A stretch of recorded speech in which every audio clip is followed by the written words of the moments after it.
Welcome back to the channel. So we're going to look at, I guess we'll call it reduced button pressing, but really it's more about, creating a workflow that works with the MPC. So now I have to admit that the MPC keys, if I don't use it enough, I lose the muscle motion memory because the locations of everything and the selection of buttons that may be on here and knobs that may not be on there and vice versa is sort of something that you have to get used to, even though the software inside is identical, okay?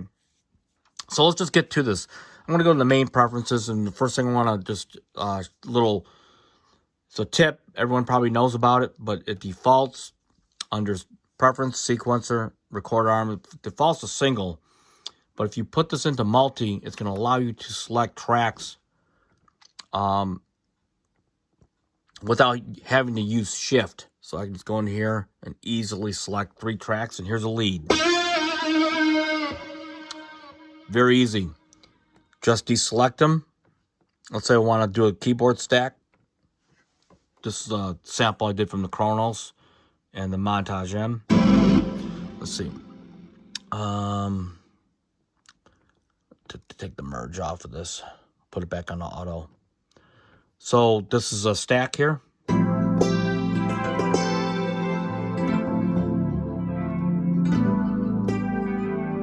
Okay. Or I got a rhythm guitar track that I did from... So there's a lot of stacking here. So this is what I'm trying to tell you. Bang. We'll put this super pick, and I'll put a Stratocaster on here. Strat standard B. Okay.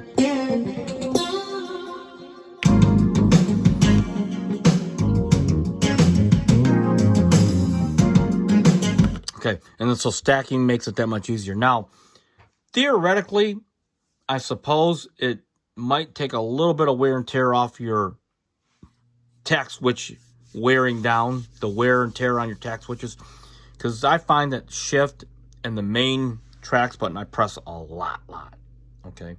So if you're a power user, you're going to probably use these 2 buttons the most, if outside of the record transport, of course.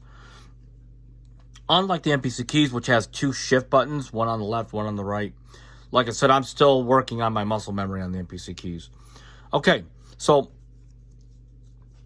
that right there is a pretty nice feature. Now, let's just take a look at another thing. You see me going in and out a lot. So if I go out here to browse and I look for a sound, for example...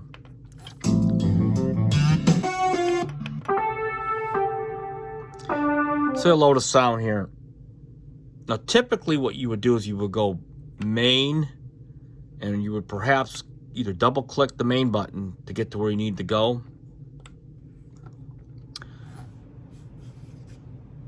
and then hit record and all that, and then you have to go find where you're going to go. Or better yet, if you're doing a lot of layering, this is where you really want to be. Okay, so typically that's the way you would do it. Anything that's outside of the actual record of the main environment, whether you're browsing in this case. So typically what I would suggest is pull out this tray here, and you can put anything you want in here. Okay, so I just happen to have list edit, sounds, track view, grid view, and main mode. And so what you'll do is you go in the menu, you go in the preferences, menu, and then you hit shift, and they all turn into like a little grid here. This is your slide out menu. This right here represents what you're going to slide out. So you put and drag whatever you want in here, whether it's MIDI control. I have list edit in mine, but you can have whatever you want, whatever you think you're going to use a lot. So like if you got an MPC keys and you don't want to go reach up and hit the mix button twice to get to the pad mixer, then you can program this to slide out at will.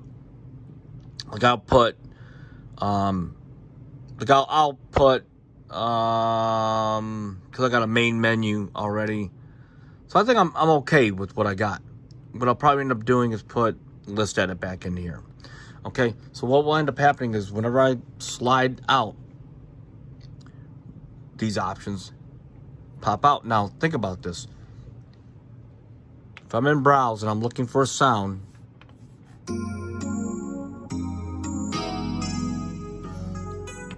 say I load this metal expressive piano. Instead of going back to main, then track view, all I have to do is just go right to track view, and I'm here.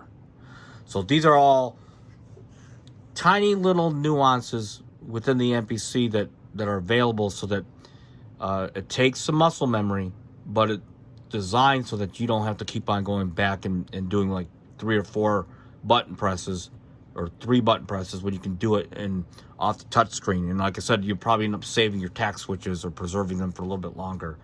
So that's pretty much that. I mean, that's just a lot easier. You just have to get these down in your muscle memory.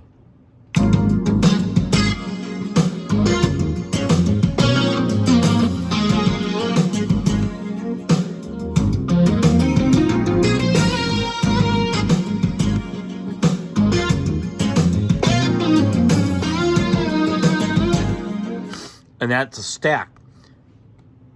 And most of the sounds I use from my expansion packs are going to be, when I record with them, they're going to be some kind of stack. And so that multi-record actually works best for me. So anyway, until next time, peace out.